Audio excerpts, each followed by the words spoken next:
মাত্র দুটো আলু দিয়ে এত সুন্দর টেস্টি একটা রেসিপি যে তৈরি হতে পারে আপনারা না দেখলে বিশ্বাস করতে পারবেন না। আর এটা বানানো একেবারে সোজা আর চটজলদি হয়েও যায়। মাত্র 10 মিনিট টাইম আছে হাতে, তাহলে কিন্তু রেসিপিটা বানিয়ে ফেলতে পারবে। আমি দুখানা মাঝারি সাইজের আলু সেদ্ধ করে নিয়েছি। আলুর খোসাগুলোকে আমি বাদ দিয়ে দিচ্ছি, আলুটাকে গ্রেট করে নিচ্ছি। তাহলে কিন্তু কোনো লাম্পস থাকবে না, রান্নাটা সুবিধা হবে অনেক।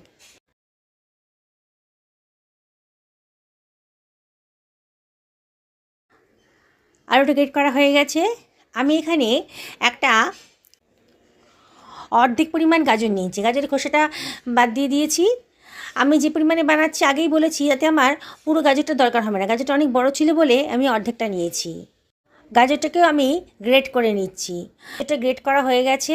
এবার এটাকে আমি সরিয়ে রাখছি। আমি কিছু ভেজিটেবলস কেটে নিচ্ছি।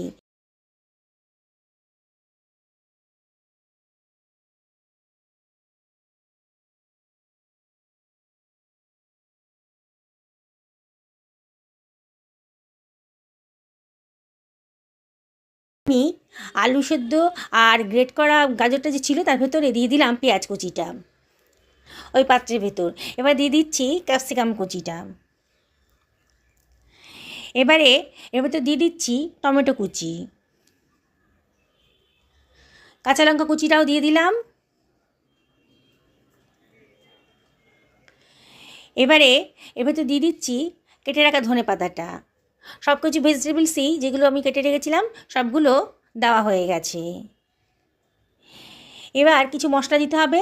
প্রথমে দিয়ে দিচ্ছি লবণ, 1 টেবিল চামচের কমন একটু লবণ দিলাম। পরে লবণটা অ্যাডজাস্ট করে নেব, চেখে দেখে দেখতে হবে, তারপরে যদি কম বেশি হয় তাহলে অ্যাডজাস্ট করে নিতে হবে। আমি এখানে ময়দা দিয়ে করবো আজকে। 1 বাটি মতো ময়দা নিয়ে নিয়েছি, তাই জন্য 1/2 বাটির মতো জল দিলাম। প্রথমে একসঙ্গে বেশি জল দেবো না, কারণ ব্যাটারটা পাতলা হয়ে গেলে একটু মুশকিল হয়ে যাবে। প্রথমে 1/2 বাটির মতো জল দিয়ে আমি এটাকে মিশিয়ে নিচ্ছি।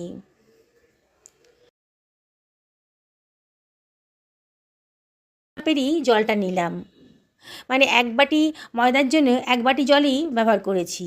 দিয়ে আবারও সব কিছু ভালো করে মিশিয়ে নিচ্ছি।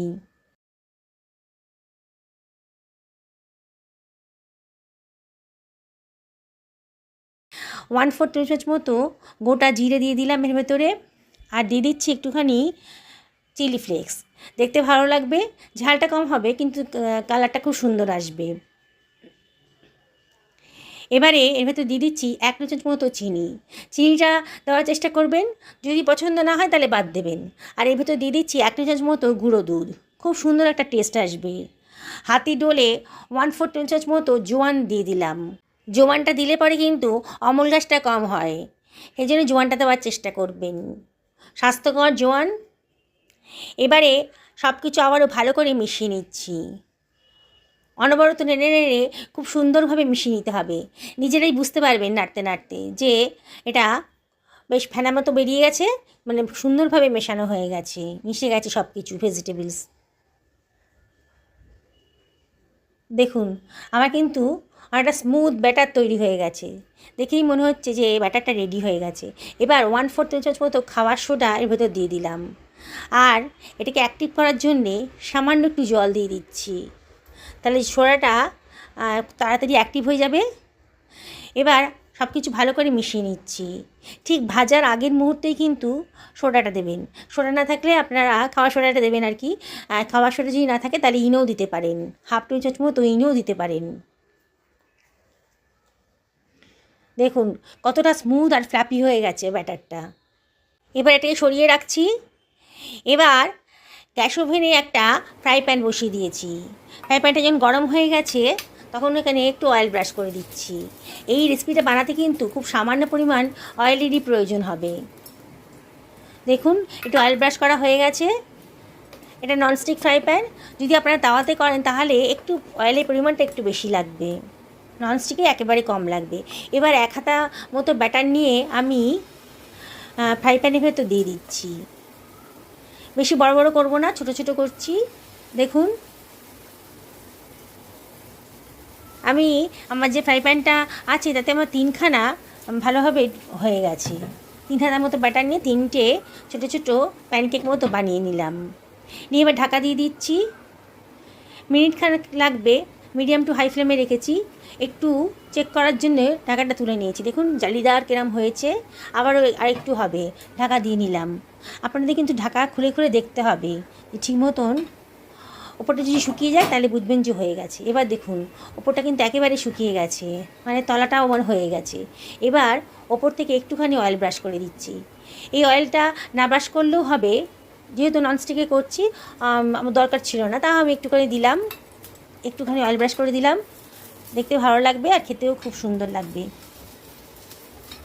তাহলেও কিন্তু অয়েলের পরিমাণটা খুবই কম, দেখুন কত অল্প অয়েলেই কিন্তু রান্নাটা হয়ে যাচ্ছে। আমি এবার আর ওলটপালট করে দিয়েছি, এগুলোকে দিয়ে আর ঢাকা দেবো না। এবার এটাকে মিডিয়াম টু হাই ফ্লেমে একটু ভেজে নিচ্ছি, এপিট ওপিট করে ভালো করে ভেজে নিচ্ছি। দেখুন বন্ধুরা, কত সুন্দর একটা রেসিপি অল্প খরচের ভেতর, অল্প সময়ের ভিতর হয়ে গেছে। জলখাবারের চিন্তা তো প্রত্যেকেরই থাকে, সকালে কি ব্রেকফাস্ট দেবো, বাচ্চাদের টিফিনটা কি দেবো, এই চিন্তার অবসান হয়ে গেল কিন্তু আজকে। আমার রান্নাটা হয়ে গেছে, আমি এটা তুলে নিয়েছি। আবারও আমি অয়েলটা একটু ব্রাশ করে দিচ্ছি ফ্রাই প্যানের ভেতর, আবারও হাতায় করে ব্যাটার নিয়ে ফ্রাই প্যানের ভেতর দিয়ে দিচ্ছি। যখনই আপনি বানাবেন তখনই কিন্তু যে মেন বাটিতে ব্যাটারটা রয়েছে তা কিন্তু ঘেটে নিতে হবে, নাহলে কিন্তু তলায় জমে যাবে, ওপরটা পাতলা হয়ে যাবে, নিচটা ঘন হয়ে যাবে। যখনই বানাবেন তখন কিন্তু বারবার করে নাড়াচাড়া করে নিতে হবে, আর কি ঘেটে নিতে হবে। আবার আমি ঢাকা দিয়ে দিচ্ছি। বন্ধুরা, রেসিপিটা যদি ভালো লাগে তাহলে একটা লাইক করবেন, কমেন্ট করবেন, আর বন্ধুবান্ধব আত্মীয় স্বজনের সঙ্গে শেয়ার করবেন। এটাই আমি আপনাদের কাছে রিকোয়েস্ট করছি। যারা আমার চ্যানেলে প্রথম দিন তাদেরকে আমি রিকোয়েস্ট করবো আমার চ্যানেলটা সাবস্ক্রাইব করার জন্যে, আর যদি ফেসবুক থেকে দেখেন তাহলে রিকোয়েস্ট করবো আমার পেজটা ফলো করার জন্যে। পুরনো বন্ধুদেরকে অনেক অনেক ধন্যবাদ, আপনাদের সাপোর্টের জন্য আজকে আমি এখানে এসে পৌঁছাতে পেরেছি। তাই আবারও একটু রিকোয়েস্ট করবো আপনাদেরকে, লাইক করুন, কমেন্ট করুন, সবার সঙ্গে শেয়ার করে আমার পাশে থাকুন। এটাই আমি একান্ত রিকোয়েস্ট করছি আপনাদেরকে। দেখুন বন্ধুরা, কথা বলতে বলতে কিন্তু পরের ব্যাচের প্যানকেকগুলোও তৈরি হয়ে গেছে। এগুলোকে আমি ফ্রাই প্যান থেকে সরিয়ে নিচ্ছি, নিয়ে পরের ব্যাচের প্যানকেকগুলোও বানাতে দিয়ে দিচ্ছি। আমার সবগুলো প্যানকেকই তৈরি হয়ে গেছে, আমি একটা সার্ভিং প্লেটে সার্ভ করে দিচ্ছি। দেখুন বন্ধুরা, দেখতে কত সুন্দর হয়েছে, বাচ্চারা দেখে কিন্তু খুব পছন্দ করবে, দেখেই খেতে ইচ্ছে করবে, বড়রা পছন্দ করবে। বাড়িতে যদি কোনো বয়স্ক মানুষ থাকেন তাদেরও খুব ভালো লাগবে এই রেসিপিটা, মুখে দিলেই মিলিয়ে যাবে। দেখেই মনে হচ্ছে কতটা নরম হয়েছে, মাত্র 2টো আলু দিয়ে এত সুন্দর একটা রেসিপি আজকে তৈরি হয়ে গেল। আর চিন্তা নেই তো জলখাবার নিয়ে, বাচ্চাদের টিফিন নিয়ে আর কোনো চিন্তা নেই, বানিয়ে ফেলুন চটপট। দেখুন আমি একটা ছিঁড়ে দেখাচ্ছি আপনাদেরকে, কতটা নরম হয়েছে, মুখে দিলেই মিলিয়ে যাবে। সকালে ভালো থাকুন এই কামনা করি ভিডিওটা এখানে শেষ করলাম। নমস্কার নেবেন।